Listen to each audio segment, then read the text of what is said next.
नमस्कार मित्रों, उम्मीद करता हूं आप सभी बिल्कुल ठीक होंगे और आज की इस खास क्लास को देखने के लिए आप सभी बिल्कुल तैयार होंगे।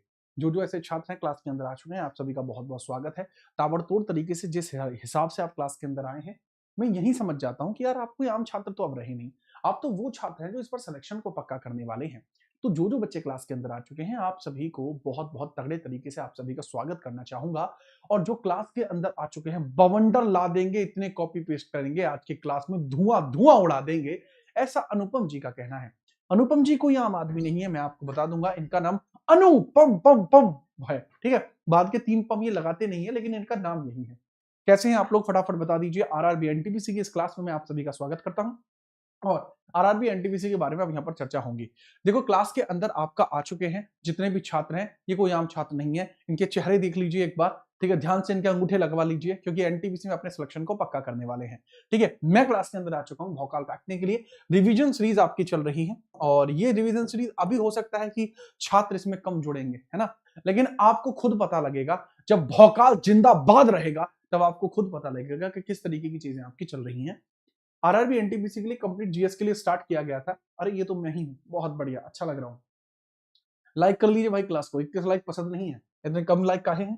अगर हम बात करते हैं, यहीं पर आपको समझ में आएगा, आरआरबी एनटीपीसी के लिए बेस्ट क्वेश्चन की जो हमारी सीरीज है वो अलग है। शाम को 6 बजे जिसमें वीडियो आनी होती है, जैसे इसमें 10,000 हो जाएंगे तुरंत वीडियो आपकी भौकाल तरीके से यहाँ पर आ जाएगी। ठीक है, साथ ही साथ अगर हम बात करते हैं, ये सीरीज आपकी अलग है जो कंप्लीट रिवीजन सीरीज है, ये रात को चलती है 10 बजे। कल वाली वीडियो ये रही, आज वाली वीडियो ये रही। ठीक है, इसीलिए इसके लिए मैंने अपनी थंबनेल भी अलग से डिजाइन करवाया है, ताकि आप लोगों को पहचानने में आसानी रहे। ठीक है, तो स्टार्ट करते हैं, पार्किंग लग जाएगी देवाशीन। चलिए स्टार्ट करते हैं क्लास को। अगर मैं यहां पर चर्चा करता हूं, आप समझिएगा, यहां पर जो है ये कंप्लीट रिवीजन सीरीज है। कंप्लीट रिवीजन सीरीज है जिसमें हम पॉलिटी को स्टार्ट करें। This is complete revision series. Complete revision आपको यहां पर देखने को मिल जाएगा। कंप्लीट रिवीजन आपको देखने को मिल जाएगा यहां पर। ठीक है जी, कंप्लीट रिवीजन है। अगर मैं यहीं पर चर्चा कर लेता हूं, किसका कंप्लीट रिवीजन है जी? आरआरबी एनटीपीसी जीके जीएस का रिवीजन है। ये पॉलिटी की आपकी क्लास थी। अगर मैं यहां पर बात करता हूं कंप्लीट रिवीजन है, तो यहां पर ये क्लास किस चीज की चल रही है सर? पॉलिटी की क्लास है। पहली पहली पॉलिटी की क्लास है माट साहब। कौन सी? दूसरी क्लास है। तो आज का जो हमारा विषय है वो क्या क्या है? सब प्रस्तावना और संविधान के फीचर्स आपको देखने को मिल जाएंगे। ठीक है, चलिए अगर हम बात करते हैं, आपको इस क्लास में क्या क्या टॉपिक देखने को मिल जाएंगे। सर आज की क्लास के जो टॉपिक है वो है प्रियम्बल। प्रियम्बल आपको देखने को मिल जाएगा, और प्रियम्बल के साथ आपको क्या देखने को मिल जाएगा सर? पहला तो प्रियम्बल याद रखना, दूसरा कॉन्स्टिट्यूशनल फीचर्स। कॉन्स्टिट्यूशनल फीचर्स भी आपको देखने को मिल जाएंगे। फीचर्स, तो फीचर्स भी आपको यहां देखने को मिलेंगे। दोनों के ऊपर ही चर्चा चलेगी। अगर आप तैयार हैं तो बता दीजिए। पहले मैं पॉलिटी खत्म करूंगा, उसके बाद हिस्ट्री, उसके बाद ज्योग्राफी, यहीं पर खत्म करूंगा सारी चीजें। फिर इकोनॉमिक्स, इसके बाद स्टैटिक, इसके बाद कंप्यूटर, इसके बाद कंप्यूटर, और आपके लिए अलग तरीके से करंट के लिए अलग जलवा चल रहा है। करंट अफेयर की क्लास आपको कल देखने को मिल जाएगी। कल आपको करंट अफेयर की क्लास भी देखने को मिल सकती है। तो स्टार्ट करते हैं। ठीक है, रेलवे में दरोगा जी विदाउट टिकट चढ़ चुके हैं। अनुपम, मेरी क्लास में बदमाशी नाम इतना। आगे हम बात करते हैं, क्या जीडी वाले पढ़ सकते हैं? पढ़ने वालों को कौन रोक सकता है? खूब पढ़िए, खोल के खेलिए, प्लेलिस्ट आज इसकी बन जाएगी। ठीक है, आगे बढ़ते हैं, सवालों से करते हैं शुरुआत। क्या आप तैयार हैं? एक बार क्लास में लिख दीजिए, रेडी सर। रेलवे में दरोगा जी विदाउट टिकट चढ़ चुके हैं। वाह जी वाह दरोगा जी, बहुत बढ़िया। ठीक है, चलो जी आप स्टार्ट कीजिए। Are you ready? बता दीजिए। ठीक है, मतलब क्लास के अंदर बच्चे रेडी हो चुके हैं, बच्चे लिख रहे हैं। अच्छा, रेलवे वाले बच्चों के लिए क्लास स्टार्ट की गई है। रेलवे वालों के लिए मैं बस ये स्पष्ट करके दिखाना चाहता हूं आपको कि बेटा क्वेश्चन एक भी नहीं छोड़ूंगा। ठीक है, आपके एग्जाम में अलग ही लेवल का जो जलवा रहेगा। बदमाशी, और वो भी सर के साथ, नाम इतना बेरा नीला कितने कितने की हो जाएगा। लो भाई साहब, अगर सवालों के बारे में बात करोगे, सवालों का लेवल बहुत गजब का होगा। सबके सब प्रीवियस ईयर क्वेश्चंस होंगे। जिस टॉपिक के प्रीवियस ईयर क्वेश्चन नहीं होंगे, उसके रिलेटिव एग्जाम्स के क्वेश्चंस होंगे, बट क्वेश्चंस तगड़े होंगे। पहला सवाल है, एक संक्षिप्त परिचयात्मक वक्तव्य जो संविधान के मार्गदर्शन, उद्देश्य, सिद्धांतों और दर्शन को निर्धारित करता है, वो क्या कहलाती है? वो क्या ऐसा टर्म है जो इसके बारे में आपको देखने को मिलेगा? सवाल पूछा गया है, a brief introductory statement that determine the guiding objective principles and the philosophy of the constitution. वो क्या है सर? क्या वो आर्टिकल्स हैं? Articles are the basic structure of Indian constitution. Article नहीं इसमें सही होगा। क्या फंडामेंटल राइट है? These are the basic things which are given to the Indian peoples by the constitution. अगर हम बात करते हैं दैट इज प्रस्तावना, प्रियम्बल है वो चीज जो आपको यहां देखने को मिल जाएगी, जो कि आपके संविधान में एक परिचयात्मक वक्तव्य है जो संविधान के मार्गदर्शन का उद्देश्य आपके सामने जाहिर करता है। बात करते हैं इसको पेश कब किया गया था, तो बात है 13 दिसंबर 1946 की बात है। इसको जवाहरलाल नेहरू ने पेश किया था और इसको कहा था कि दिस इज ऑब्जेक्टिव रेजोल्यूशन। इसको ऑब्जेक्टिव रेजोल्यूशन कहा था, यानी उद्देश्य प्रस्ताविका इसको कहा था। यह 22 जनवरी को पारित होता है 1947 में। आगे चलकर यही आपका प्रस्तावना बना। पूछूं कि इसके अंदर कितने प्रकार के न्याय दर्शाए गए हैं, ठीक है। चलिए, अगर हम बात करते हैं, अगर पॉइंट पूछा जाता है इसमें कितने प्रकार के न्याय है, जो हमारी प्रस्तावना है, प्रस्तावना में कितने प्रकार के न्याय बताए गए। प्रस्तावना में न्याय कितने प्रकार के हैं सर? न्याय है 3 प्रकार के। कौन कौन से हैं सर? यहाँ पे है सामाजिक, आर्थिक और राजनीतिक। सामाजिक, आर्थिक और राजनीतिक है। सामाजिक है, आर्थिक है और राजनीतिक है। सामाजिक, आर्थिक और राजनीतिक। आर्थिक और राजनीतिक, ये 3 प्रकार के न्याय बताए गए हैं, ठीक है। अगला पॉइंटर पूछा जाएगा कि बताइए आजादी कितने प्रकार की बताई गई है। सर आजादी बताई गई है विचार, अभिव्यक्ति, विश्वास, धर्म की आजादी बताई गई है। 5 प्रकार की आजादी बताई गई है। आजादी 5 प्रकार की है और समानता 2 प्रकार की है। अवसर की समानता है और आपके अवसर के साथ साथ आपकी जो अवस्था है उसकी समानता है। 2 प्रकार की समानता बताई गई है, ठीक है। आगे हम बात करते हैं, लीजिए 1973 में केशवानंद भारती केस में इस सवाल को उठाया गया था कि प्रस्तावना को क्या पूरी तरीके से बदला जा सकता है, धाराओं में विभाजित किया जा सकता है, संशोधित किया जा सकता है, संशोधित नहीं किया जा सकता। बहुत ही तगड़ा केस है। This case is related to directly with the fundamental form of Indian constitution. अगर हम बात करते हैं, यह संविधान के फंडामेंटल फॉर्म की चर्चा करता है। संविधान के फंडामेंटल फॉर्म की चर्चा करता है। संविधान की मतलब मूल अवधारणा, संविधान की मूल संरचना, इसकी चर्चा की जाती है। मूल संरचना की चर्चा की जाती है, संविधान की मूल संरचना, ठीक है। मतलब फंडामेंटल स्ट्रक्चर की बात की गई है कि नहीं? हाँ जी सर, संविधान की मूल संरचना की बात की गई है, इसको बेसिक स्ट्रक्चर बोलेंगे। अगर करेक्ट लेवल पर बात करते हैं, ठीक है, करेक्ट लेवल पर बात करते हैं, ठीक है। चलिए, अगर हम बात करते हैं कि भाई साहब संशोधित किया जा सकता है, ये चीज इसमें कही गई थी और साथ ही साथ ये भी तय कर दिया गया था, साथ ही साथ ये भी तय कर दिया गया था कि सर जी संशोधन तो हो सकता है बट केवल उतना जिससे कि इसकी मूल संरचना खराब ना हो जाए। संशोधित तो की जा सकती है बट इतनी कि मूल संरचना इसमें इसकी व्यवस्थित ना हो जाए, मूल संरचना अव्यवस्थित ना हो, अव्यवस्थित न हो, मूल संरचना अव्यवस्थित न हो, ये चीज यहां पर कही गई थी, ठीक बात है, याद रखना। In the Kesavananda Bharati case 1973 the question was raised whether the preamble can be amended or cannot be amended. Yes, it can be amended. ठीक है, चलिए, ठीक है, चलिए। सर जी पढ़ाई में क्या भेदभाव, दरोगा हो या टीटी सबकी बजेगी सीटी। राणा सर की क्लास के अंदर अलग ही रहती है बच्चों के बीच में पीटी। पीटी का मतलब होता है पढ़ाई और टी का मतलब होता है तबाही। आगे हम बात करते हैं, अगला सवाल ये रहा, ठीक है। अच्छा, हम बात करते हैं मूल संरचना अव्यवस्थित न हो। मूल संरचना का कॉन्सेप्ट भी आपको इसी केस में पहली बार देखने को मिला था। मूल संरचना का केस इसी केस में पहली बार आपको देखने को मिला था, ठीक है। ये लीजिए, अगला सवाल है, निम्नलिखित में से किसके अंतर्गत भारत को एक धर्मनिरपेक्ष राज्य के रूप में वर्णित किया गया था। पॉइंट यही आता है, under which of the following is India described as a secular state. India को सेक्युलर स्टेट कहां बताया गया है? India is a secular state. प्रारंभिक तौर पर ऐसा कुछ भी नहीं था, प्रारंभिक तौर पर ऐसा कुछ भी नहीं था, प्रारंभिक तौर पर इनिशियली ऐसा कोई कॉन्सेप्ट ही नहीं था जो भारतीय संविधान को कुछ इस प्रकार से बताए, ठीक है। ऐसा कोई कॉन्सेप्ट ही नहीं था। बट होता बच्चे यहां पर यह है कि आगे चलकर 1976 में 42nd सीए होता है, संविधान संशोधन होता है 1976 में, जिस बेसिस पर यह क्लियर किया जाता है कि भारत के संविधान में एक शब्द जोड़ा जाता है पंथ निरपेक्ष। भारत की प्रस्तावना में एक शब्द जोड़ा जाता है, प्रस्तावना में एक शब्द जोड़ा गया जिसको कहा जाता है पंथ निरपेक्ष। पंथ निरपेक्ष यह दर्शाता है कि भारत के अंदर किसी प्रकार का समूहवाद नहीं होगा, भारत में किसी प्रकार का समूहवाद नहीं होगा। India will remain secular, India secular आपके रहेगा। तो इसी के बारे में चर्चा की जाती है, किसके अंतर्गत भारत को धर्मनिरपेक्ष कहा गया था। सजी संविधान की प्रस्तावना में कहा गया था, in the preamble of the constitution, in the preamble of the constitution इसको सेक्युलर कहा गया है, ठीक है। चलिए सर, दिन आता है रात जाती है, जीत राणा सर की जीएस खुद ब खुद याद हो जाती है, ऐसा हमारे हिटमैन का कहना है। हिटमैन, मैं तुम्हें क्या इनाम दूं, मुझे लगता है तुम्हारे कंधे पे दो दो सितारे टांग दो। वाह जी वाह। ठीक है बेटा, तुम एक शायरी कहोगे, मैं दो कहूंगा। बोलने का लेवल मेरा अलग है, आप ये बात सब जानते हैं। ठीक है, याद रखना। देख लाडले, राज्य के नीति निर्देशक तत्वों के अंदर कभी भी इसको सेक्युलर नहीं कहा गया, बल्कि इसको कहा गया है राज्य को कल्याणकारी बनाना है तो क्या प्रभाव इसमें रहना चाहिए। आर्टिकल 44 आपको देखने को मिलता है जो यूनिफॉर्म सिविल कोड के बारे में चर्चा करता है। आर्टिकल 475 है ही नहीं, क्योंकि 395 ही आर्टिकल देखने को मिलते हैं। भारत द्वारा धर्मनिरपेक्षता स्वीकार किए जाने के कारण भारतीय नागरिक को निम्नलिखित में से कौन सा अधिकार प्राप्त होता है। बहुत बढ़िया जी, क्योंकि इंडिया एक सेक्युलर है तो इंडिया के नागरिकों के पास क्या क्या प्रावधान देखने को मिलते हैं। ठीक है, बताइए, क्योंकि इंडिया सेक्युलर है तो भारत के नागरिकों के पास आपको क्या क्या प्रावधान देखने को मिलते हैं। ठीक है, चलिए, ठीक है, तगड़े तरीके से खींच के मीटर रखो। अब बात करते हैं सर, अगर एक सेक्युलरिज्म आपको देखने को मिलेगा तो सेक्युलरिज्म का मतलब क्या होता है। बहुत बढ़िया, अपनी इच्छा अनुसार धर्म के अनुसरण के अधिकार रहेगा। सर अगर मैं बात करूं, ये आर्टिकल 25 में बताया जाता है कि अपने अधिकार से आप कुछ भी मान सकते हैं। स्वयं को अभिव्यक्ति करने का अधिकार है, स्वतंत्र, ये आर्टिकल 19 में है। इच्छा अनुसार कई भाषाएं बोलने का अधिकार है, ये भी है। संसदीय चर्चाओं में भाग लेने का अधिकार है, ऐसा कुछ नहीं है।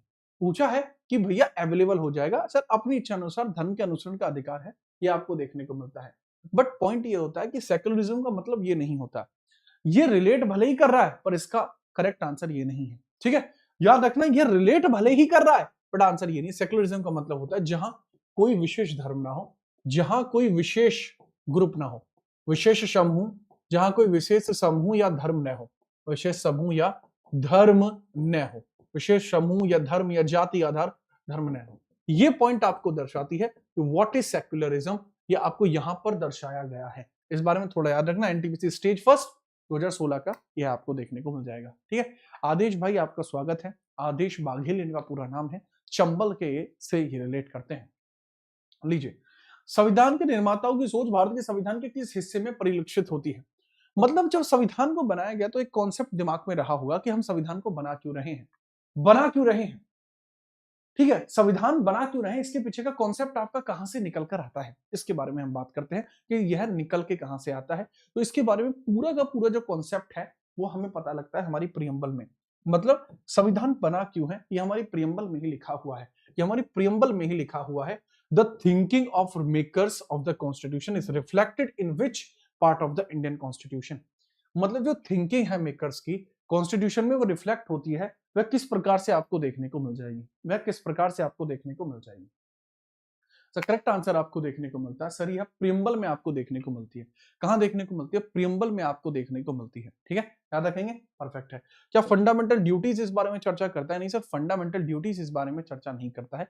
करेक्ट आंसर की बात करूं तो फंडामेंटल ड्यूटीज जो है वो केवल और केवल लोगों के ऊपर आश्रित है, चाहे तो माने चाहे तो ना माने। ठीक है, चलिए आगे हम बात करते हैं।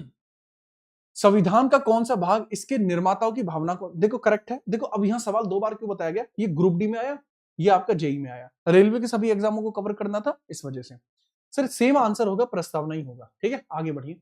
निम्नलिखित में से भारत के बारे में सही कथन का चयन करिए, ये ग्रुप डी में है। बताओ फटाफट से, फटाफट से बताइए। ठीक है, चलिए। सर मेरा नाम प्रशांत तोमर है, और भाई तोमर साहब की हाल से के ढंग से। अरे पीडीएफ मिल जाएगी भाई साइज की, अरे क्या दिक्कत होगी भाई, पीडीएफ मिल जाएगी, कोई बात नहीं है। बात बताओ, पूछा गया है कि भारत के बारे में सही कथन को चुनिए। क्या इंडिया एक थियोक्रेटिक कंट्री है, क्या भारत के लोग भगवान का भरोसा करते हैं। देखो भगवान का भरोसा तो करते हैं, बट हमारे यहाँ एडमिनिस्ट्रेशन भगवान की इच्छा से नहीं चलता। हमारे यहाँ थियोक्रेटिक कंट्री देखने को नहीं मिलती। भगवान को मानते हैं बट थियोक्रेटिक नहीं है। एक धर्मनिरपेक्ष देश है, क्या सेक्युलर है, हाँ सेक्युलर तो है। It is a definite state religion नहीं। न्याय केवल देश में रहने वाले भारतीयों को दिया जाएगा ऐसा नहीं है, जो विदेशी होते हैं उनको भी अधिकार मिले होते हैं, विदेशियों को भी अधिकार मिले होते हैं, उसके बारे में आप याद रखना। ठीक है, देखो दिल्ली में चल रही है पानी की किल्लत और उसकी वजह से थोड़ी सी दिक्कतें चल रही हैं। जो बच्चा क्लास से भाग के जाएगा वो केवल और केवल गद्दार कहलाए। आगे बात करते हैं, आप रहने दो मैं कर दूंगा। चलिए,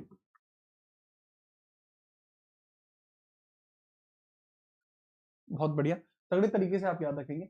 ठीक है, और वो बाद में चुना गया था। प्रस्तावना में निहित शब्द गणराज्य का अर्थ निम्नलिखित में से कौन सा नहीं है? गणराज्य का अर्थ निम्नलिखित में से कोई नहीं, कौन सा नहीं है?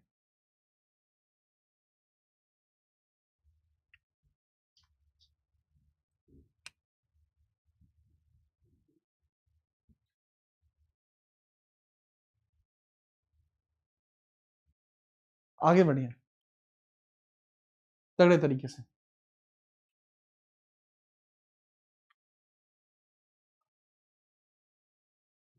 जिसने यूपीएसआई के लिए कॉल किया था, कॉल किया था, है? ओके, ठीक है, बहुत बढ़िया। आगे हम बात करते हैं। देखो, गणराज्य शब्द जो है पहली बात लिया कहां से गया है? Sir, this term has been taken from France. ये शब्द फ्रांस से लिया गया है। कहां से लिया गया? फ्रांस से ये शब्द लिया गया है।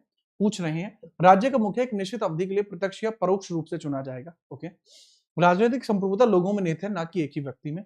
किसी भी विशेषाधिकार प्राप्त वर्ग की अनुपस्थिति में भी सभी सरकारी कार्यालय बिना किसी भेदभाव के हर नागरिक के लिए खुले हैं। देश के सर्वोच्च पद पर जहां राष्ट्राध्यक्ष एक वंशानुगत राजा होता है। देखो, करेक्ट आंसर है डी। ये जो टर्म है ये कभी भी रिपब्लिक को नहीं दर्शा सकता। एक रिपब्लिक देश में ये हो सकता है, ये हो सकता है, ये हो सकता है। देखो, गणराज्य जो फ्रांस से लिया गया शब्द है, इसका मतलब होता है जहां शासन वंशानुगत ना हो। वंशानुगत शासन नहीं होना चाहिए, वंशानुगत शासन आपका नहीं होना चाहिए, शासन आपका नहीं होना चाहिए। टर्म है ये कि शासन वंशानुगत नहीं होना चाहिए। ठीक है, चलिए आगे हम देखते हैं। भारत के संविधान की प्रस्तावना में प्रयुक्त शब्द गणतंत्र सूचित क्या करता है? देश का प्रशांत वंशानुगत है, बिल्कुल जस्ट ऑपोजिट। देश का प्रधान संवैधानिक है। ओके, कि देश का प्रधान निर्वाचित प्रतिनिधि है, निर्वाचित प्रतिनिधि, हाँ, इलेक्टेड है। That the head of country is constitutional ruler. सब बात को समझिएगा, गणतंत्र का मतलब ये नहीं है कि वो संविधान के अकॉर्डिंग हो, बगैर संविधान के भी ये चल जाएगा। करेक्ट आंसर देखने को मिलेगा, the head of the country is elected representative. अब एक और बात होती है, इसमें दो बच्चों को यहां पर समझना होगा। यहां पे दो कॉन्सेप्ट में समझाऊंगा, उसके बाद आपको समझ लेना होगा। 1947 में जब देश आजाद हुआ, जब 1947 में देश आजाद होता है, तो भारत क्या था? 1947 में आजादी हमको मिली, ऐसा कहा जाता है, आजादी हमें मिली। तो भारत क्या था? भारत क्या था? और अगर पूछा जाए कि इसके बाद जब आगे बढ़ते हैं, ठीक है, इसके बाद जब आगे बढ़ते हैं, आपको देखने को मिलता है 1950 में संविधान लागू हुआ, तो भारत क्या बन गया? यहां पर संविधान लागू हुआ तो भारत क्या बन गया? लागू हुआ तो भारत बना क्या है? सिर्फ भारत क्या था और क्या बन गया, इसमें पूछा जा रहा है। ठीक है, चलिए अगर हम बात करते हैं बिना किसी परेशानी के, मिस्टर दीपक कुशवाहा, तो बात को समझिएगा कि 1947 में भारत क्या था? भारत एक क्या था? गणराज्य था। भारत एक गणराज्य था, रिपब्लिक था, है? क्या ये सही है? नहीं सर, रिपब्लिक कैसे हो जाएगा? रिपब्लिक जो टर्म है ये तो संविधान लागू होने के बाद ही आ सकता है ना। कह लेंगे अच्छा, ऐसा ऐसी बात है सर। मैं क्या, हाँ भाई, तो इसका मतलब है रिपब्लिक जो टर्म है वो केवल संविधान लागू होने के बाद आ सकता है। हाँ, रिपब्लिक तो खाली यहां आ सकता है। यहां क्या था? यहाँ डोमिनियन था, यहाँ डोमिनियन था, याद रखना। 47 से 50 के बीच में इंडिया डोमिनियन रहा है। इस सवाल के बारे में अगर मैं बात करता हूं कि अगर प्रधान निर्वाचित हो तो काम नहीं बनेगा, प्रधान को कॉन्स्टिट्यूशनल भी होना पड़ेगा, संविधान भी चाहिएगा, तभी आपको देखने को मिल जाएगा कि हमें संवैधानिक शासक चाहिएगा। आंसर होगा बी। अगला सवाल पूछा जा रहा है, संसद के पास भारतीय संविधान की अनुसूची 7 की सूची 2 में शामिल विषयों पर कानून बनाने की शक्ति नहीं है। निम्नलिखित विकल्पों में से कौन सा इस सामान्य नियम का एक अपवाद है? कौन सा इस सामान्य नियम का एक अपवाद है? देखो, अगर हम बात करते हैं, अरे भाई प्रशांत, हमें याद है, आप थोड़ा ध्यान दीजिए अब यहाँ पर थोड़ा सा। ठीक है, चलो, कि भाई बहुत इंपॉर्टेंट पॉइंट है, भारतीय संविधान के अंदर अनुसूची 7 आपको देखने को मिलती है। यह है केंद्र व राज्य के मध्य सत्ता का विभाजन। केंद्र व राज्य में सत्ता का विभाजन, केंद्र व राज्य में सत्ता का विभाजन, सत्ता का विभाजन आपको देखने को मिल जाएगा, विभाजन आपको देखने को मिल जाएगा। केंद्र राज्य के अंदर सत्ता का विभाजन है। ठीक है, पॉइंट को बहुत ध्यान से समझना। अब इसमें सूची 2 क्या? इसमें है 3 सूची। जो आपकी लिस्ट 1 है वो है यूनियन। लिस्ट 1 को कहा जाता है यूनियन, कई बार ना लिस्ट 1 कह के बोल देते हैं इसको। लिस्ट 2 को कहा जाता है स्टेट, लिस्ट 2 को क्या कहते हैं? स्टेट। और लिस्ट 3 को बोलते हैं कॉन्करेंट, लिस्ट 3 को बोला जाता है कॉन्करेंट। तरीका यही है। तो पूछा जा रहा है कि लिस्ट 2 के ऊपर सेंटर कानून नहीं बना सकता, बट इसमें अपवाद क्या है बताइए। यदि प्रधानमंत्री संसद को ऐसा करने के लिए कहते हैं, कोई बात नहीं बनेगी। राज्यसभा इस आशय का प्रस्ताव पारित कर दे। अच्छा, यदि राज्य के राज्यपाल इसकी आवश्यकता को प्रमाणित करते हैं, यदि न्यायपालिका संसद को ऐसा करने के लिए कहती है। गलत, गलत। ये ही क्यों सही है बेटा? ऐसा आर्टिकल 353 में लिखा हुआ है। ऐसा कहां लिखा है? आर्टिकल 353 में लिखा हुआ है। इस वजह से इसके बारे में याद रखना। यहां आर्टिकल 353 में ऐसा लिखा हुआ है, इस वजह से इसके बारे में आपको याद रखना होगा। आर्टिकल 353 में ऐसा लिखा हुआ है, इस वजह से इसको याद रखना पड़ेगा। ठीक है, चलो आगे हम बात करते हैं। मीटर खींचो, ये रहा सवाल। निम्नलिखित में से कौन सा विषय समवर्ती सूची के अंतर्गत आता है? विच of the following subject fall under the concurrent list? यानी कॉन्करेंट लिस्ट का टॉपिक कौन सा है? यार ये सवाल एनटीपीसी के फेवरेट क्वेश्चन होते हैं। यानी कॉन्करेंट लिस्ट में कौन आता है? ये फेवरेट क्वेश्चन है एनटीपीसी के, मजा आ जाएगा। तगड़े तरीके से बताइए। क्लास के अंदर छात्रों की संख्या एक अलग ही स्तर पर पहुंचते हुए रेगुलर आया करो भाई, रेगुलर आया करो। पूछा जा रहा है कि भाई कॉन्करेंट लिस्ट में कौन से टॉपिक आपको देखने को मिलते हैं, इसके बारे में थोड़ा सा चर्चा करें और इसके बारे में थोड़ा सा बताएं। सर अगर मैं बात करता हूं, पुलिस स्टेट में आएगी, रक्षा सेंटर में आएगी, सेंटर में आएगा, व्यापार बचा या वन बचा? व्यापार बचा या वन बचा? तो कौन सा आपको यहां देखने को मिलेगा? फटाफट बताइए। या तो व्यापार बचा या वन बचा, फटाफट बताओ।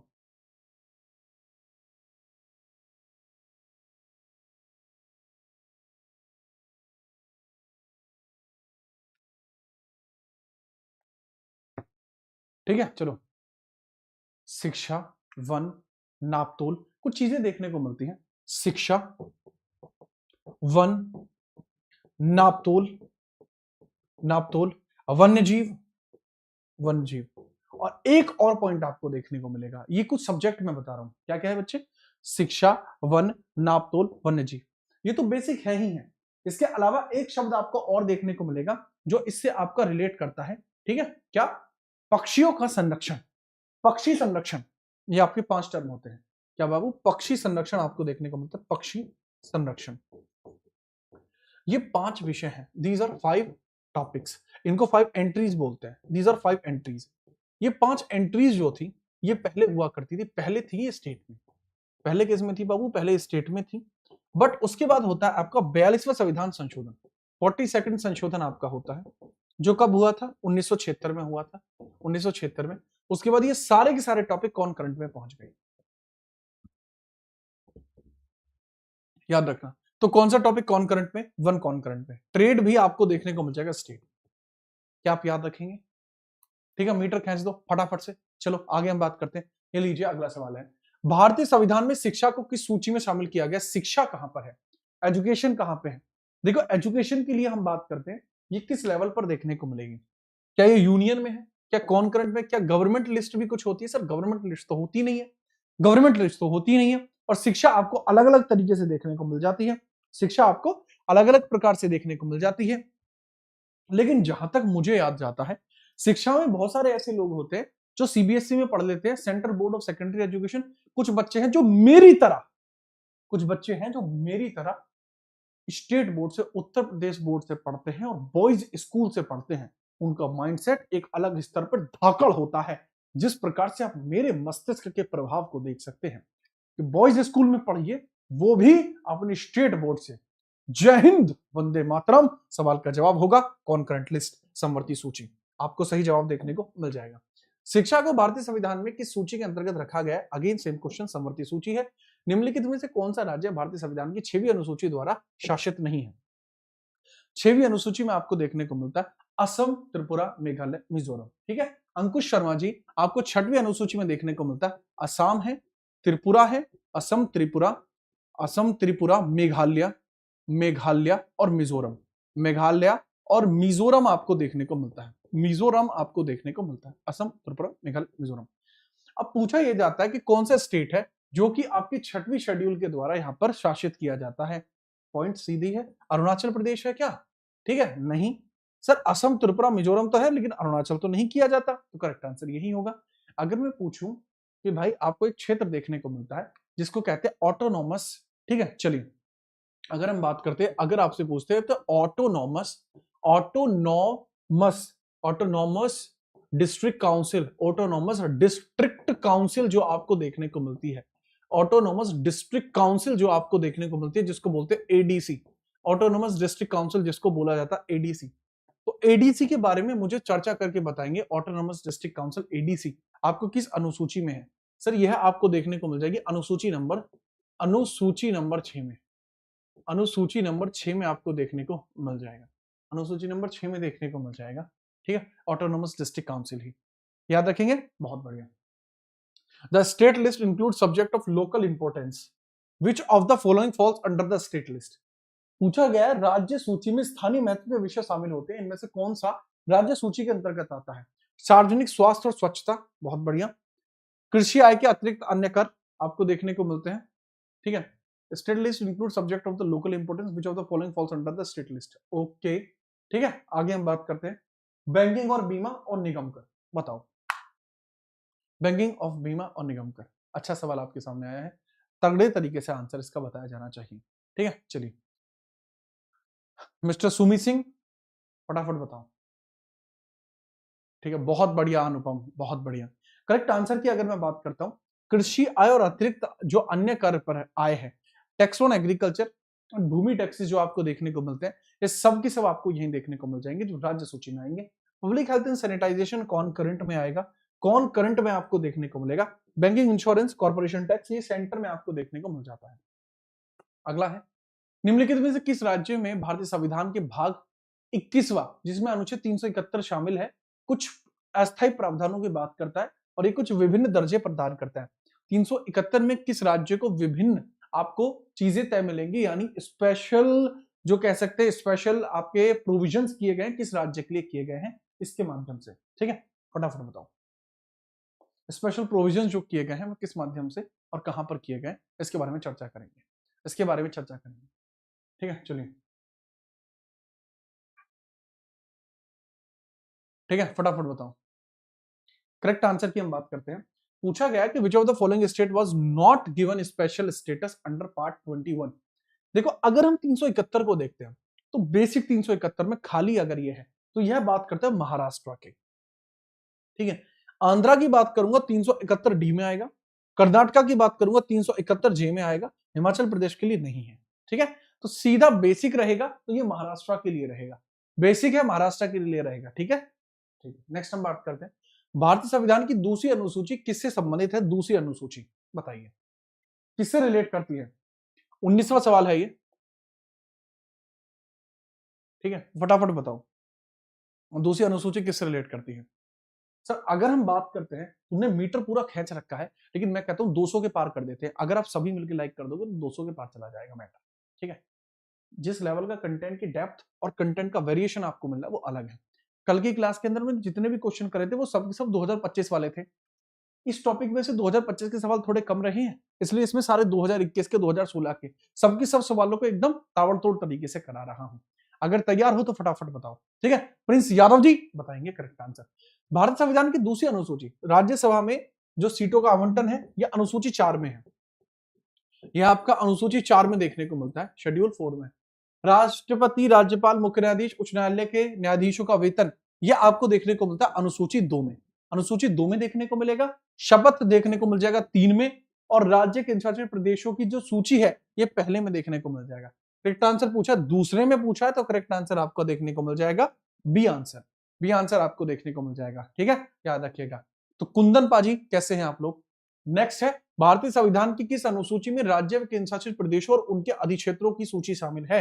In which schedule of Indian Constitution is the list of state and union territory and their territories included?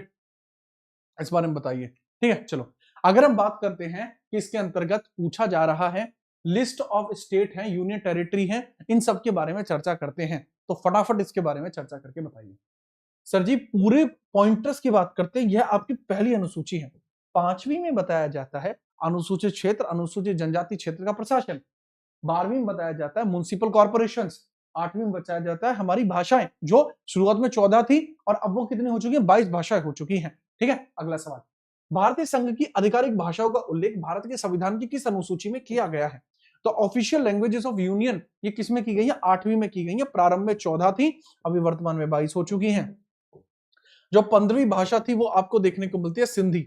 15वीं भाषा आपको सिंधी देखने को मिलती है। 16वीं, 17वीं और 18वीं आपको देखने को मिलती है जो है नेपाली, मणिपुरी और कोंकणी देखने को मिल जाती है। इसके बाद आपको देखने को मिलती है बोडो, BDMS, बोडो डोगरी मैथिली संथली, बोडो डोगरी मैथिली संथली 22, 23, सॉरी 19, 20, 21 और 22 कब कब जोड़ी गई थी? ये जोड़ी गई थी सर 1967 में 21वां संविधान संशोधन जोड़ी गई थी। 1991 में 71वां संविधान संशोधन, 1992 ये 21वां संविधान संशोधन, ये 71वां संविधान संशोधन, ये 92वां संविधान संशोधन 2003 में ये किया गया था। इस बारे में पूरी तरीके से याद रखेंगे, पूरी तरीके से याद रखेंगे। करेक्ट आंसर 8वां है।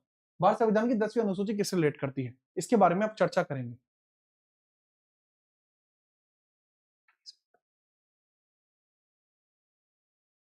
चर्चा करिए, ठीक है। खींच को रखो भाई, खींच के रखो। पूछा जा रहा है भारतीय संविधान की 10वीं अनुसूची किसके बारे में है? 10th शेड्यूल किसके बारे में है? शुरुआत में तो नहीं थी, उसको 52वें संविधान संशोधन 1985 में जोड़ा गया था। जय मंशमती सर, आज फिर मैं आपकी क्लास में आया हूं, अंशु अग्निहोत्री। अग्निहोत्री जी, ये 52वां संविधान संशोधन था, 1985 में हुआ था। इसके माध्यम से एंटी डिफेक्शन को जोड़ा गया था। दल बदल विरोधी कानून यहीं से जोड़ा जाता है। दल बदल विरोधी कानून यहीं से जोड़ा जाता है, ठीक है। आगे हम बात करते हैं। निजता का अधिकार, राइट टू प्राइवेसी, आर्टिकल 21 में आपको देखने को मिलेगा।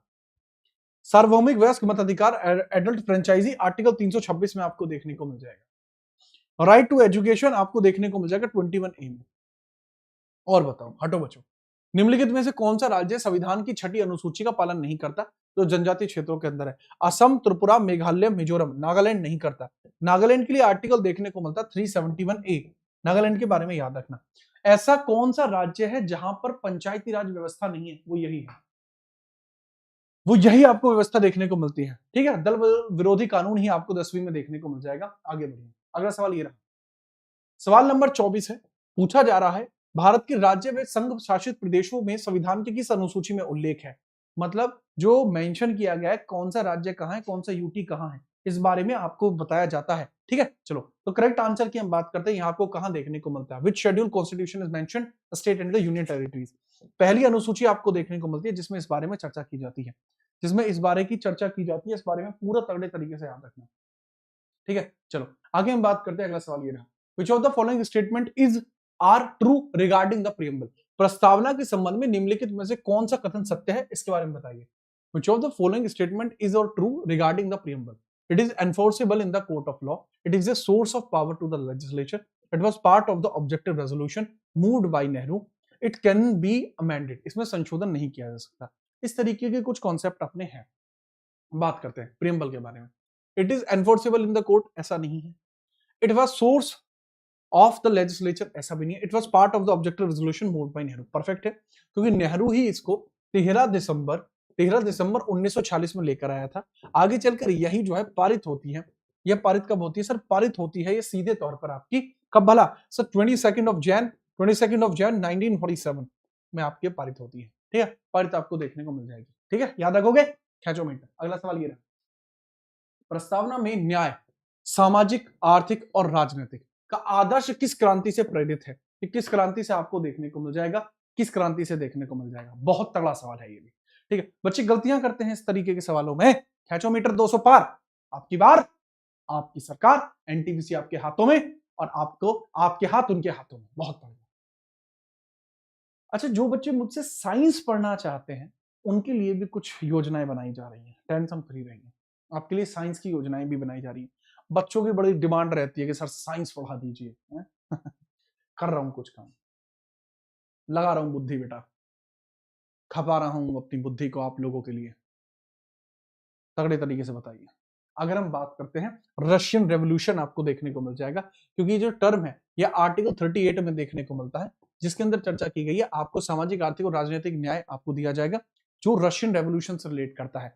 बच्चों को क्या लगता है कि फ्रेंच होगा? नहीं होगा फ्रेंच, रशियन रेवोल्यूशन आपको देखने को मिलेगा। फ्रेंच के रेवोल्यूशन से जो आपको चीज देखने को मिलती है वो देखने को मिलती है गणतंत्र और समानता और बंधुत्व। गणतंत्र, समानता और बंधुत्व, ये भावना ही आपको केवल इसमें से देखने को मिल जाएगी, केवल यही भावना है जो आपको इसमें से देखने को मिल जाएगी, और कुछ नहीं। याद रखना इसके बारे में, भूल मत जाना मेरे मुन्ना। आगे लीजिए, ये रहा भारतीय संविधान की कौन सी अनुसूची दल बदल विरोधी कानून? सर 10वीं अनुसूची है, 8वीं होती है भाषाओं से, 9वीं अनुसूची होती है भूमि सुधार कानूनों से, 11वीं अनुसूची होती है ग्राम पंचायतों से। अगला सवाल ये रहा मतलब स्क्रीन पर, 9वीं अनुसूची किससे रिलेट करती है, कब आई थी? सर भूमि सुधार से रिलेट करती है, बहुत तगड़ी बात है, भूमि सुधार से रिलेट करती है, कमाल की बात है। अच्छा ये बताइए, भूमि सुधार के जो विषय थे क्या वो जस्टिकेबल थे? इनिशियली ये विषय जस्टिकेबल नहीं थे। इनिशियली जो भूमि सुधार था, initially these were not justiciable. Initially ये जस्टिकेबल नहीं थे। क्या बताया मैंने? Initially were not justiciable, initially were not justiciable, were not justiciable, शुरुआती तौर पर ये जस्टिकेबल नहीं थे। Initially they were not justiciable, शुरुआती तौर पर जस्टिकेबल थे ही नहीं। तो करेक्ट बेसिस की बात करते हैं, फर्स्ट कॉन्स्टिट्यूशन अमेंडमेंट 1951, पहला संविधान संशोधन 1951 आपको यहां देखने को मिल जाएगा। ठीक है, चलिए नेक्स्ट है, अगला सवाल है, पार्ट 9B जो है कॉन्स्टिट्यूशन में डील करता है किस चीज से? संविधान का भाग 9B किससे रिलेट करता है, कब जोड़ा गया था, पूरा इसके बारे में बताइए। अबे इनिशियली जस्टिकेबल थे, मैंने गलत बोल दिया है, उल्टा बोल दिया है, अब कमेंट देखने पे पता लगा। जो भूमि सुधार है बच्चे इनिशियली वो क्या लिखा है मैंने, इनिशियल दे वर नॉट जस्टिकेबल, हाँ ठीक सही लिखा है, सही सही, सॉरी सॉरी सॉरी, सही लिखा है मैंने। मतलब बेटा शुरुआती तौर पर भूमि सुधार को लेकर आप कोर्ट नहीं जा सकते थे, बाद में ऐसा प्रावधान किया गया कि भूमि सुधार में कोई गलती पाई जाती है तो आप कोर्ट जा सकते हैं, ठीक है, वो बाद में किया गया है। आगे हम बात करते हैं, ये लीजिए, पंचायतें हैं क्या इसके अंतर्गत? 9B में है, तो सहकारी समितियां हैं, शुरुआत में तो नहीं था, बट 97th CAA 2011 में इसके बारे में चर्चा की जाती है। 97वां संविधान संशोधन 2011 इस बारे में चर्चा करता है, इसके बारे में पूरी तरीके से आप याद रखेंगे, ठीक है, चलो पूरी तरीके से आप इसके बारे में याद रखेंगे, कोई समस्या भी आपको नहीं होनी चाहिए, इस बारे में कोई समस्या भी आपको नहीं होनी चाहिए, है ना, याद रखना आप। ओके ओके, बहुत बढ़िया। नेक्स्ट हम बात करते हैं, which part of the Indian constitution is called as the Magna Carta of India? भारतीय संविधान के किस भाग को भारत का मैग्ना कार्टा कहा जाता है? भारतीय संविधान के किस भाग को भारत का मैग्ना कार्टा कहा जाता है, इस बारे में बताइए। सर क्या पार्ट 2 है, पार्ट 3 है, पार्ट 4 है? पार्ट 4 है। मैग्ना कार्टा कहा जाता है पार्ट 3 को, क्यों कहा जाता है? क्योंकि 1215 एडी के अंदर ब्रिटेन में किंग जॉन के द्वारा एक डॉक्यूमेंट जारी किया गया था। किसमें? सर ब्रिटेन के अंदर किंग जॉन के द्वारा, किंग जॉन जो है उनके द्वारा एक पत्र जारी किया गया था मजदूरों के हितों के संरक्षण के लिए, जिसको क्या कहा गया था? मैग्ना कार्टा कहा गया था, और उसी वजह से मैग्ना कार्टा कहा जाता है। मैग्ना कार्टा 2 किसने लॉन्च किया था? या आजादी का मैग्ना कार्टा किसको कहा जाता है? आजादी का मैग्ना कार्टा कहा जाता है 1858 के एक्ट को, ठीक है, चलिए आगे हम बात करते हैं। नेक्स्ट हम देखते हैं, पंकज बताइए 11वीं अनुसूची में पंचायतों के लिए कितने विषय रखे गए थे? विच ऑफ देयर पंचायत के विषय थे 29। अगर हम बात करते हैं 12th शेड्यूल में बात करता हूं, 12th शेड्यूल की मैं बात करता हूं, तो वो आपको देखने को मिलते हैं 18, ठीक है। अच्छा एक और चीज में हम थोड़ा सा उसके बारे में चर्चा करना चाहूंगा, एक और चीज, जैसे एक बच्चे का कमेंट आया है पंकज का कि सर आपका जो चमचा है वो गया, बहुत बढ़िया। अगर कोई बच्चा क्लास में कमेंट कर रहा है, मैं उसकी कमेंट पढ़ रहा हूं बार बार, इसके पीछे का ये कारण नहीं है कि वो मेरे बारे में कुछ ज्यादा अच्छी बात कर रहा है इसलिए मैं उसकी कमेंट पढ़ रहा हूं, नहीं नहीं नहीं, इसका मतलब वो रेगुलरली रहता है और मुझे उसका नाम याद है। बहुत बार बच्चों को ये लगता है, बच्चों की सोच इस लेवल पे चली जाती है कि मैं बार बार क्यों कमेंट करूं, है क्या जरूरत पड़ रही है मुझे कमेंट करने की? बहुत लोग हैं कमेंट करने वाले, इनके बारे में क्यों ही कमेंट करूं? तो ऐसा लोगों का एक कॉन्सेप्ट बन जाता है। बेटा याद रखना, तुम चमचे नहीं हो, अगर तुम मुझे कमेंट करोगे तुम मेरे चमचे नहीं हो, शेर हो भाई तुम मेरे आगे भारत के अंदर आने वाले सरकारी ऑफिसर हो भाई यार, तुम लोग रेलवे में तुम डंका बजाओगे अपने, समझे, इसको थोड़ा याद रख। अमित कुमार रेगुलर हैं, बिल्कुल अमित कुमार रेगुलर। जीआरएसएस अपलोड नहीं हुआ है, जीआरएसएस सैटरडे को अपलोड होती है, आज रात में हो जाएगी। बात करते हैं 29, 18 होते 12वीं शेड्यूल में। ये लीजिए, भारत के संविधान का भाग 14A किस चीज से रिलेट करता है, बताइए। 14A किस चीज से रिलेट करता है? 14A किससे बात करता है? 14A कब जोड़ा गया था? सर ये 42nd CAA 1976 में इसको एड ऑन किया गया था, और इसके माध्यम से आर्टिकल 323A बनता है। 323A में क्या है सर? 323A बात करता है आपके कैट के बारे में, सेंट्रल एडमिनिस्ट्रेटिव ट्राइब्यूनल के बारे में, यूपीएससी से रिलेट करता है। मतलब कई बार क्या होता है लाला, इसके अंदर जरूरी चीजें करी जाती हैं, ना करें भाईजान ना करें, ट्राइब्यूनल्स को इसके थ्रू ऐड किया जाता है। जैसे 323 ए में आपको देखने को मिलता है कैट, सेंट्रल एडमिनिस्ट्रेटिव ट्राइब्यूनल आपको देखने को मिलता है। इस बारे में थोड़ा सा याद रखना, ठीक है। थैंक यू भाई कुंदन। नेक्स्ट है आर्थिक न्याय का उल्लेख संविधान में कहां कहां किया गया है। आर्थिक न्याय, इकोनॉमिक जस्टिस का उल्लेख कहां कहां किया गया है, इसके बारे में बताइए, ठीक है, फटाफट। ईशांत भाई 1 घंटे 3 मिनट में हो जाएगी, ठीक है, भेजो एक बार। मच्छेड़ लाला मच्छेड़। तब ईशांत भाई आप ही का वेट कर रहे हैं हम, आप भेजिएगा जरा, ठीक है। चलिए, अगर हम बात करें तो आर्थिक न्याय का उल्लेख संविधान में कहां कहां किया गया, प्रियम्बल और फंडामेंटल राइट में, प्रियम्बल एंड डीपीएसपी में, फंडामेंटल राइट एंड डीपीएसपी में, या केवल प्रियम्बल में, तो कहां कहां इसका उल्लेख किया गया है। सर अगर मैं इकोनॉमिक जस्टिस की बात करता हूं, प्रियम्बल में तो है ही है, साथ में डीपीएसपी में भी है, क्योंकि आर्टिकल 38 के अंदर भी इकोनॉमिक जस्टिस की बात की गई है, साथ ही साथ प्रियम्बल में भी की गई है, तो डीपीएसपी के अंदर ये उल्लेखित होगा, ठीक है। चलिए, नेक्स्ट है which of the following case establish that the preamble can be amended under 368 provided the basic structure is not destroyed। किस मामले में यह प्रस्तावित किया गया था कि आर्टिकल 368 के तहत, आर्टिकल 368 के तहत आप प्रस्तावना में संशोधन किया जा सकता है, बशर्ते मूल संरचना नष्ट नहीं होनी चाहिए, मूल संरचना नष्ट ना हो। सर हमारी रेलवे वाली जो क्लास होती है, हमारी रेलवे वाली क्लास रात को 10 बजे चलती है, यूपीएसआई वाली 8:30 बजे चलती है, ठीक है। और हमारी बाकी क्लासेस का समय है, जैसे तथास्तु हमारी थियरी पेड बैच क्लास जो यूट्यूब पे मैंने फ्री और लाइव कर दी है, वो 12 बजे है। आंसर की हम बात करते हैं, करेक्ट आंसर है केशवानंदा भारती का केस। जो केशवानंदा भारती का मामला आपको देखने को मिलता है, जो आर्टिकल 368 में है, उसी में कहा जाता है। मिनर्वा मिल्स का केस 1980 का है, इसके अंदर फंडामेंटल राइट और डीपीएसपी के बीच में एक कॉन्सेप्ट दिया गया है। गोलकनाथ 1967 का है, जमीनी विवाद है, बताया जाता है जो प्रस्तावना है वो संविधान की मूल आत्मा है। ऐसा बोम्बई का मामला काफी लेटर है, बोम्बई का केस आपके प्रेसिडेंट रूल से रिलेट करता है। अगला सवाल है provision regarding disqualification on the ground of defection for the member state legislature and found in. अगर हम बात करते हैं दल बदल के आधार पर अयोग्यता के प्रावधान, दल बदल के आधार पर अयोग्यता के प्रावधान कहां पर है, सर 10वीं अनुसूची में है। बट सवाल यह है कि दल बदल के आधार पर अगर किसी व्यक्ति को अयोग्य घोषित किया जाए, दल बदल के आधार पर अगर किसी व्यक्ति को अयोग्य घोषित की जाए, तो इस बात को तय कौन करेगा, तय इस बात का निर्णय कौन लेगा कि सामने वाला जो व्यक्ति है वो अयोग्य है, इस बात को तय कौन करेगा या फिर इस बात का निर्णय कौन लेगा, फटाफट बताओ। क्या हाल से सर, मैं भाई बढ़िया, थम बताओ किसे होता हम, फटाफट बताओ, बगैर परेशानी के बताइए। तो अगर करेक्ट आंसर की मैं बात करता हूं, दल बदल के आधार पर अयोग्यता के प्रावधान कहां मिलते हैं या तय या निर्णय इसका होता है, सर 10th अनुसूची आपको देखने को मिलती है, 10वीं अनुसूची आपको देखने को मिलती है, तो उसको तय या इसका निर्णय लेती है। इस बारे में सीधे तौर पर बात बताता हूं, ये स्पीकर होगा वही तय करता है, जो स्पीकर होता है उसी के द्वारा तय किया जाता है, स्पीकर के द्वारा ही इसको तय किया जाता है। लेकिन इसको जो सुनाएगा कौन, स्पीकर इस बारे में बताएगा प्रेसिडेंट को, प्रेसिडेंट बताएगा, स्पीकर ही इस बात को प्रेसिडेंट को बताता है, प्रेसिडेंट ही फिर आपकी जो सदस्यता होती है उसकी धज्जियां उड़ा देता है। अगला सवाल है भारतीय संविधान की 6ठी अनुसूची निम्नलिखित में से किन राज्यों में जनजातीय क्षेत्रों के प्रशासन का प्रावधान करती है, असम, त्रिपुरा, मेघालय और मिजोरम। करेक्ट आंसर बी हुआ, बहुत आसान है, आगे बढ़िए। अगला सवाल है भारत संविधान का भाग 14A अधिकरण से संबंधित है, किस संविधान संशोधन के द्वारा जोड़ा गया था। अभी मैं बता के आया हूं, पीछे सवाल को जस्ट अपोजिट तरीके से पूछ लिया गया। सर गेट की प्रिपरेशन नहीं यार, गेट की नहीं कराते हैं,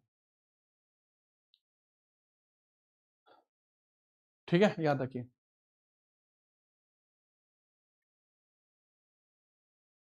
मनमोहन भाई सीधी बात होती है, आप जिन शिक्षक का नाम ले रहे हैं अच्छे आदमी है, और अच्छा मैं इसलिए भी कह रहा हूँ कि लोगों को ऐसा लगता है अच्छे आदमी है, भाई मुझे ऐसा लगता है कि मैं कॉन्सेप्ट पढ़ाता हूँ, लोग मुझे कहते हैं कि सर आप स्लो पढ़ाते हैं, बट मेरे यही कहना है मुझसे पढ़ने के बाद आपको दोबारा पढ़ना नहीं पड़ेगा, लोगों को समझने में समय लगेगा, क्योंकि मेरे कंटेंट में जो डेप्थ है, जो लेवल पे मैं पढ़ाता हूँ, उसको समझने में लोगों को टाइम ही लगता है। करेक्ट आंसर की बात करते हैं, 42वां संविधान संशोधन 1976 आपको देखने को मिल जाएगा, जो कि ट्राइब्यूनल्स से संबंधित आपको देखने को मिलता है, it is related to tribunals, ये ट्राइब्यूनल्स से रिलेटेड आपको देखने को मिलता है। अगला सवाल है concurrent list, common list for centre and state, जो 7वीं अनुसूची में बोरो करी जाती है, वो कहां से है। कॉन्करेंट लिस्ट ऑस्ट्रेलिया की है। यूएसए से हम क्या उठाते हैं, सर वाइस प्रेसिडेंट का पोस्ट उठाया जाता है, महाभियोग उठाया जाता है, और जो सुप्रीम कोर्ट और हाई कोर्ट के जजेस है उनका रिमूवल उठाया जाता है, ठीक है, फंडामेंटल राइट उठाए जाते हैं। दक्षिण अफ्रीका से राज्यसभा के लोगों का, मेंबर्स का इलेक्शन उठाया जाता है और संविधान संशोधन प्रक्रिया उठाई जाती है। ठीक है, कनाडा से फेडरलिज्म के कॉन्सेप्ट उठाए जाते हैं, राज्यपाल के पद की शक्तियां उठाई जाती हैं और अवशिष्ट शक्तियां संसद में रहेंगी, ये बात उठाई जाती है। अगला सवाल है, विच part of the constitution deal with the official language of the union state. जो 17वां भाग है हमारा, पार्ट 17 है, वो ऑफिशियल लैंग्वेज के बारे में ही बात करता है। 343 से लेकर 351 इसी के कॉन्सेप्ट आपको देखने को मिल जाते हैं। ठीक है, इस बारे में तगड़े तरीके से याद रखिएगा। पीडीएफ मिल जाएगी इसकी आपके अपने टेलीग्राम के ऊपर, जो अपना टेलीग्राम आपको जीत राणा जीएस नाम से देखने को मिलेगा। अगला सवाल ये रहा, the 11th schedule added to the 73rd amendment contain how many functions item from panchayat. 73वें संशोधन द्वारा जोड़ी गई 11वीं अनुसूची में पंचायतों के लिए कितने कार्यात्मक विषय शामिल हैं? कितने कार्यात्मक विषय शामिल हैं?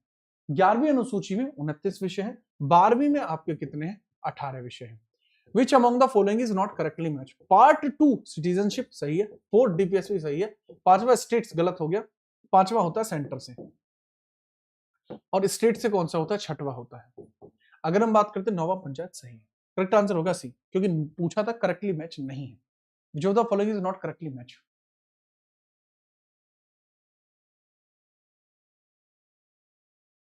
सर टीचर चेंज करो, उसी कंटेंट पे टिका रहा हूं भाई। एक बार पढ़ के देख ली मनमोहन भाई हमसे भी, आपको फिर खुद समझ में आ जाएगा कि सच्चाई की एक अलग चमक होती है।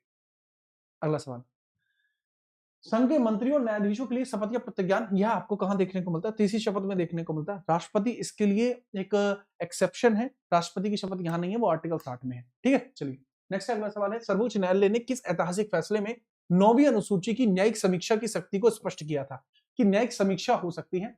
The power of judicial review of 9th schedule was cleared by the supreme court in which landmark decision. ये किस मामले के अंदर कहा गया था कि इसमें भी आपको देखने को मिल सकता है कि इसके अंतर्गत भी चीजें हो सकती हैं, हम इसकी भी न्यायिक समीक्षा कर सकते हैं। न्यायिक समीक्षा का मतलब होता है आर्टिकल 137 कि कोई भी चीज संविधान के अगेंस्ट नहीं जा सकती, जाती है तो फिर उसका फिर मैटर देख लिया जाएगा। यह कहां पर किया जाता है, इस बारे में आप चर्चा करिए और बताइए। सवाल बहुत तगड़े लेवल का आपको देखने को मिल रहा है।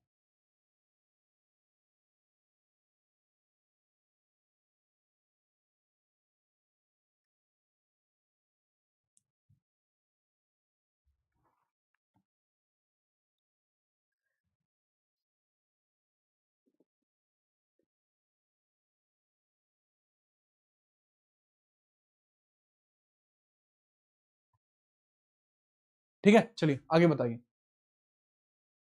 हाँ बहुत बढ़िया। अगर हम बात करते हैं, एक बच्चे कोई बता ही नहीं पा रहा बेटा ये 2007 में हुआ था, तुम्हें कब बुद्धि आएगी? ये 2007 की बात है। 2007 में जो आईआर कोहेला का केस था, 2007 की बात है, जो आईआर कोलेहा का केस है, उसमें क्लियर होता है कि हाँ जी 9वीं अनुसूची के मैटर्स की न्यायिक समीक्षा हो सकती है, वरना उससे पहले हमें लगता ही नहीं था। आगे हम बात करते हैं, which part of constitution title is the schedule in the tribal areas. Bharat के अनुसूचित जाति और जनजाति क्षेत्रों से रिलेटेड एरिया कौन सा आपको देखने को मिलता है?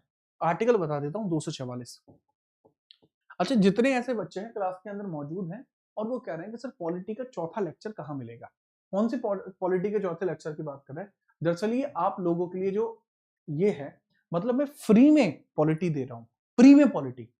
जिगरा देखो, पूरी जीएस को फ्री में यूट्यूब पे कराने वाला हूं, वो भी थियोरी में, ऐसे कंटेंट के साथ जो अभी तक किसी टीचर के पास भी मौजूद नहीं है, एआई बेस्ड अपडेटेड कंटेंट के साथ, वो आपको यहां पे देखने को मिल रहा है। आपको यहां से बाहर से तो दिखाई दे रहा है वन अनअवेलेबल वीडियो हिडन, ये वीडियो हिडन है क्यों? क्योंकि ये बैच के अंदर पहुंच चुकी है। अगर आप इस लेवल के कंटेंट को पढ़ना चाहते हैं, कंटेंट की डेप्थ आप देख सकते हैं किसी भी क्लास से, आप ये क्लास चला के देख लो, आपको खुद पता लगेगा किस लेवल का कंटेंट यहाँ पढ़ाया गया है। एक बार ये ऐड जरा मैं स्किप करूं, ठीक है, ऐड जरा मैं स्किप करूं, ये करा ऐड स्किप, आपको खुद पता लगेगा कि किस तरीके के कंटेंट आपको यहाँ बताया गया। ये देखिए, प्रोविंशियल ऑटोनॉमी, बिल्कुल पूरे एकदम डिजिटल फॉर्मेट में, जहां मैपिंग की जरूरत है वहां मैपिंग का प्रयोग, जहां दास्ता का नया संविधान की जरूरत है वहां उस चीज का, जहां हैंड रिटन की जरूरत है वहां हैंड रिटन, जहां आपके मैप की जरूरत है वहां मैप, पॉलिटी में भी मैप। तो ये सब चीज आपको कहां देखने को मिलती है बच्चा? ये हमारे तथास्तु बैच में देखने को मिलती है। अगर आप इससे रेगुलर जुड़ना चाहते हो तो हमारा व्हाट्सएप ग्रुप भी है, लेकिन वो केवल रेगुलर वाले बच्चों के लिए। ठीक है, अब हम बात करते हैं क्वेश्चन के बारे में। संविधान के अनुसूचित जातियों के लिए सर ये 10वां भाग आपको देखने को मिलता है, जो आर्टिकल 244 ही है इसके अंदर बताया जाता है। जो अनुसूचित जाति और जनजाति जो आपको देखने को मिलते हैं, ठीक है, ये सबके सब हमें पता लगते हैं कि इसका जो प्रशासन है राष्ट्रपति या प्रशासक करता है। नेक्स्ट है the 8th schedule of Indian constitution does not include which of the following language. भारतीय संविधान की 8वीं अनुसूची में कौन सी भाषा शामिल नहीं है बताइए।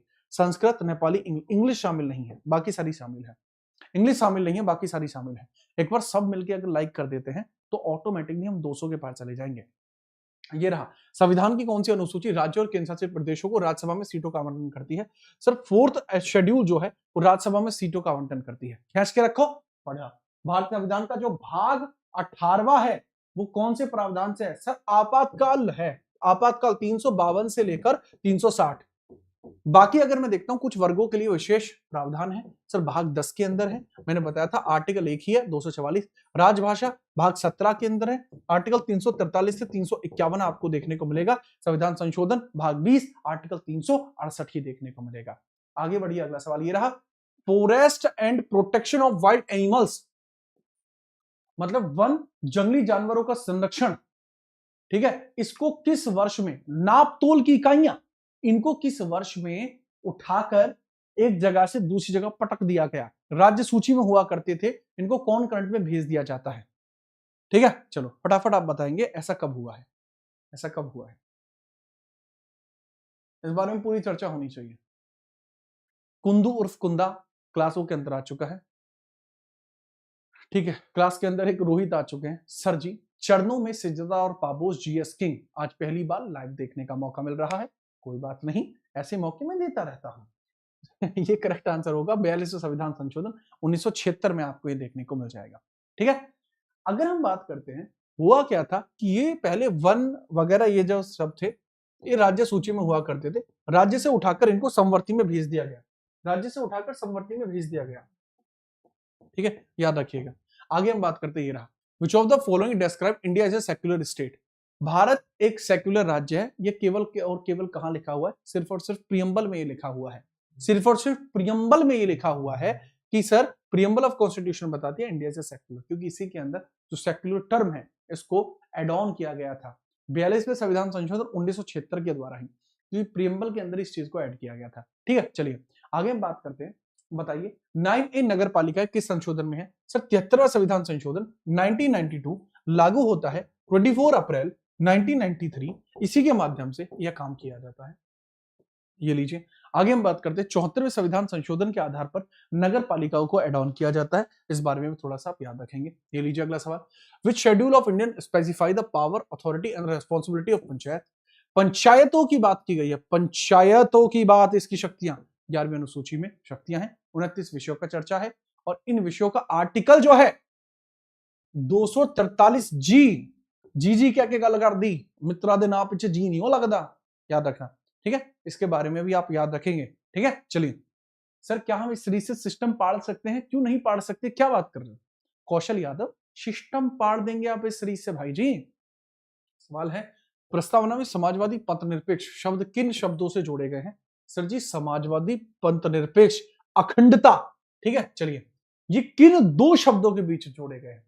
भारत एक पूर्ण स्वतंत्र संप्रभुता संपन्न गणराज्य है, भारत एक पूर्ण स्वतंत्र संप्रभुता संपन्न गणराज्य है। अब पॉइंट है क्या यूनिटी इंटीग्रिटी के बीच में, नहीं, सोवरन और लोकतांत्रिक, भारत एक पूर्ण स्वतंत्र संप्रभुता संपन्न गणतंत्रात्मक लोकतांत्रिक गणराज्य है। ठीक है, ये सोवरन और डेमोक्रेटिक है, डेमोक्रेटिक और रिपब्लिक है गणराज्य, किसके बीच में इसको जोड़ा गया है। देखो ऑप्शन सी और डी तो पहले ही खत्म हो जाएंगे, इसको सी पूर्ण स्वतंत्र संप्रभुता संपन्न गणराज्य है, सी ही होगा, पूर्ण स्वतंत्र संप्रभुता संपन्न सेक्युलर गणराज्य, सी होगा, सी सी सी सी है। ठीक है, भोकल जा रही है बिल्कुल भाई। ठीक है, चलो आगे अब बात करते हैं। आगे है जो पार्ट 15 है कॉन्स्टिट्यूशन का, वो रिलेट करता है किस चीज से। सर पार्ट 15 जो रिलेट करता है, किससे रिलेट करता है, सर चुनाव से रिलेट करता है। 324 से लेकर 329 में इसकी चर्चा की गई है, 324 से लेकर 329 में इस चीज की चर्चा की गई है। इसके बारे में थोड़ा सा याद रखना। हाँ हाँ हाँ, ठीक है, चलो। पांचवी अनुसूची के प्रावधान निम्नलिखित में से किस पर लागू होंगे? जो फिफ्थ शेड्यूल आपको देखने को मिलती है वो किस पे लागू होंगे? सर पांचवी अनुसूची एएमटीएम पर लागू होगी, असम, त्रिपुरा, मेघालय, मिजोरम पर लागू होगी। ठीक है, याद रखना। पांचवी अनुसूची नहीं जी, इसमें तो छठवीं लागू होगी ना एएमटीएम पर, इन पर लागू होगी सिक्स्थ। पांचवी जो लागू होगी वो किस पर होगी? सर जी एएमटीएम के अलावा जितने भी अनुसूचित क्षेत्र हैं उस पर आपकी जो लागू होगी वो होगी पांचवी। 14 में चुनाव है, 15 में नहीं बेटा। 14 के अंदर यूपीएससी के प्रोविजंस हैं, थोड़ी बुद्धि का प्रयोग कर लो गोरिल्ला भाई। आगे हम बात करते हैं, संविधान का कौन सा भाग संघ और राज्यों के बीच संबंध से रिलेट करता है? 11वां भाग, संघ और राज्य के मध्य संबंध है। ठीक है, केंद्र और राज्य के मध्य संबंध है। आर्टिकल 246 से लेकर 263 आपको देखने को मिल जाएगा, वो भी दो प्रकार से है। सर कार्यकारी अलग है, विधायी अलग है। कार्यकारी अलग है, विधायी अलग है। 255 से लेकर 63 यहाँ है, 256 से लेकर 63, और विधायी जो है वो शुरुआत में है 246 से लेकर 55, 246 से लेकर 55। याद रखना है इस बारे में, ठीक है, याद रखना। अगला सवाल, किस अनुसूची में भारत में मान्यता प्राप्त भाषाओं की सूची शामिल है? Which schedule contain the list of recognised language in India? Bharat के अंतर्गत कुछ भाषाएं देखने को मिलती है, रिकॉग्नाइज्ड लैंग्वेज देखने को मिलती है, वो कहां पर है? सर रिकॉग्नाइज्ड लैंग्वेज कौन सी ऐसी अनुसूची है जो मान्यता प्राप्त भाषाओं का चर्चा करती है? सर मान्यता प्राप्त भाषाओं में 8th शेड्यूल आपको देखने को मिल जाएगी, 8वीं अनुसूची है जो इस बारे में चर्चा करेगी, 8वीं अनुसूची है जो इस बारे में चर्चा करेगी। आगे बढ़िए, अगला सवाल है, oath of secretary taken by the minister is mentioned in which schedule? एक मंत्री द्वारा ली जाने वाली शपथ तीसरी में आपको देखने को मिलती है, तीसरी में। ठीक है, चलिए।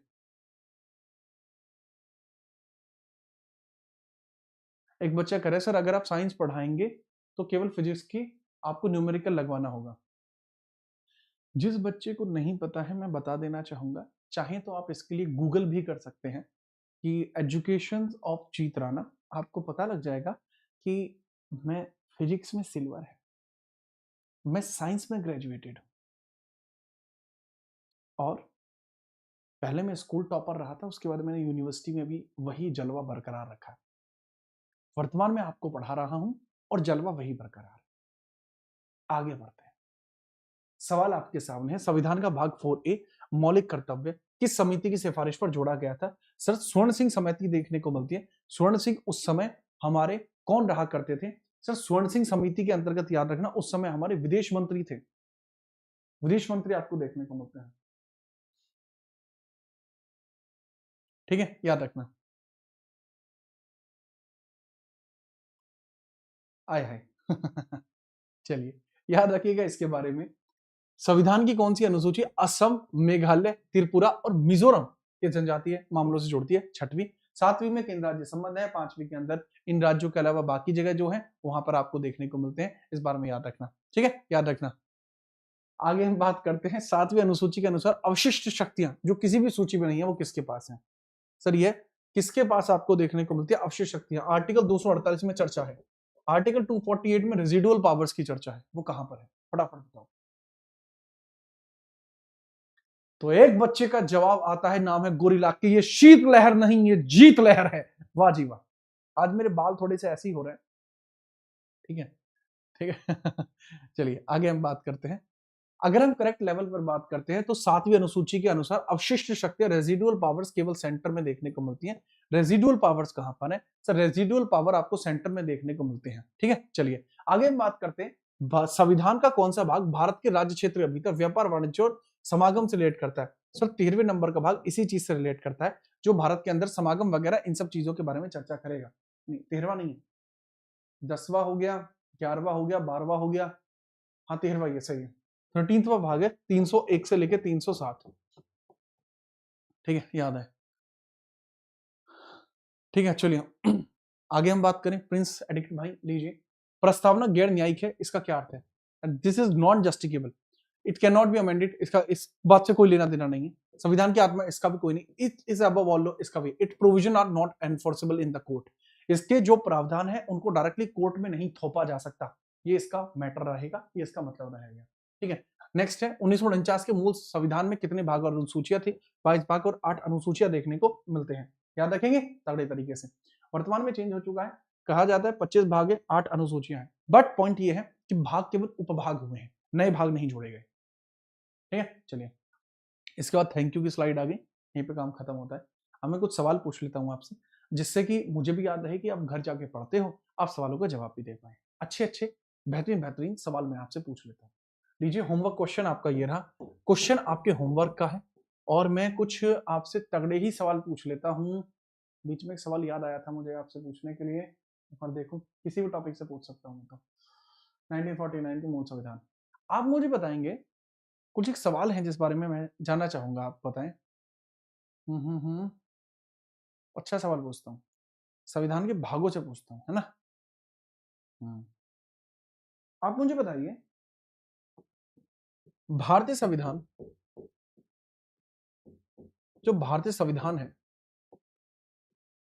भारतीय संविधान